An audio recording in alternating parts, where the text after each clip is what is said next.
Salary certificate కానీ ఇల్లు నిర్మాణం కోసం ఇంటి డాక్యుమెంట్స్ వంటివి బ్యాంకులో తాకట్టు పెట్టి రుణాలు తీసుకుంటాం.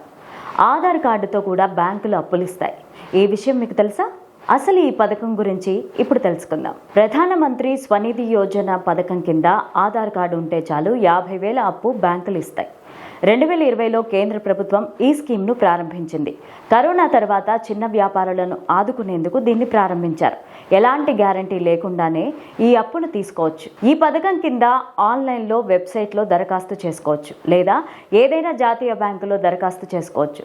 దరఖాస్తు ఫారంలో అడిగిన సమాచారం జతపరచాలి.